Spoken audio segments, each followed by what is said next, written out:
Oh yes, what a lovely day. Still no power. It's a good 6 inches of snow on the ground. We were going through a snow squall there for a few minutes that it was like a whiteout almost, but I got to change the oil in the generator and snow blow, so I might do a little quick video on changing the oil in it. I put a little ball valve on it and a little cap so you can get it all prepared before I shut it off, and then it's off for the minimum amount of time. And I put different oil in it. I put Mobile 1 in it, and it uses less gas with the Mobile 1, which is kind of interesting. But let's get out there in the snow and have a little bit of fun. And yeah, we're on day 6 of no power, and it looks like we might even run into day 7, and who knows when they'll get out here. I haven't seen a soul out here. I'd be surprised if we have power by Wednesday even. Yeah, completely untouched over there. DTTE is patting themselves on the back at how great they've been working and getting the power back on. Yeah, and we're going on into our day 6 of no power, and probably another day, and who knows when they'll get it back on. I've given up on when they're going to be out here and just resigned to the fact that it's cost me $25 a day to keep that going, and that kind of miserable. So I've already spent $150 on gasoline. Who knows what will be next. This is the oil I was running in the generator.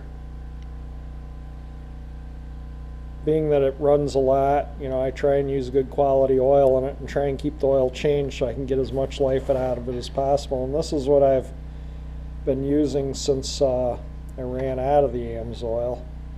And like I say, it's a good gallon less I'm burning per 12 hours now.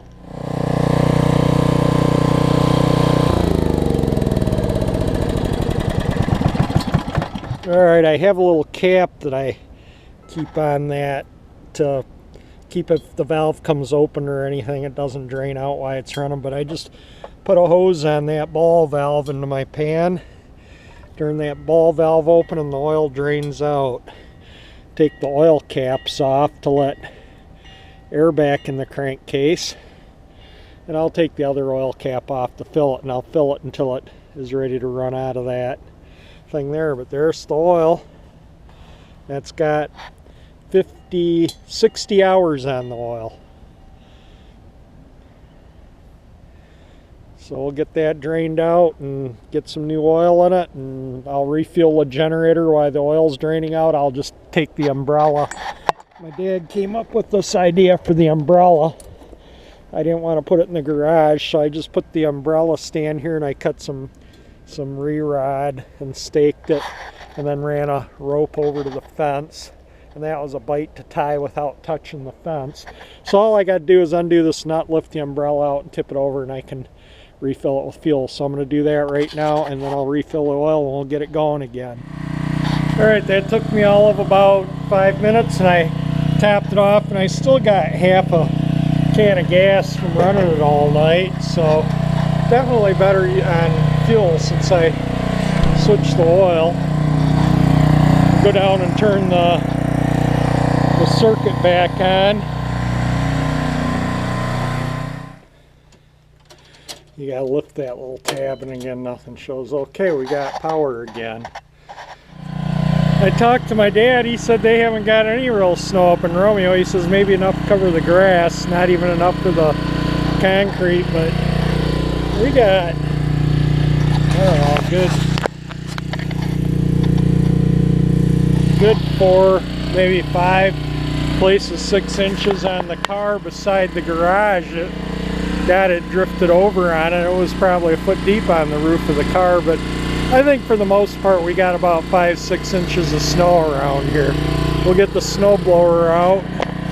Haven't run the snow blower in a long time, so hopefully it'll start up. Well, we'll see what the 1976 Aaron's does here. Give it a choke, turn the key on, give it some juice, get it up on the compression stroke.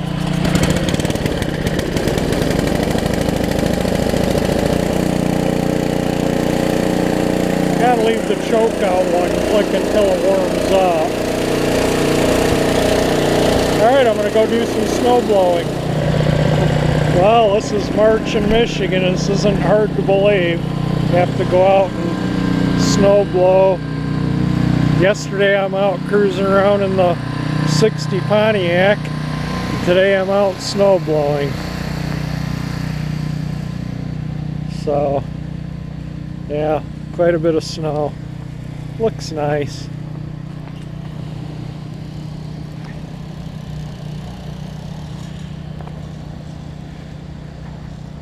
Neighbors out snow blowing.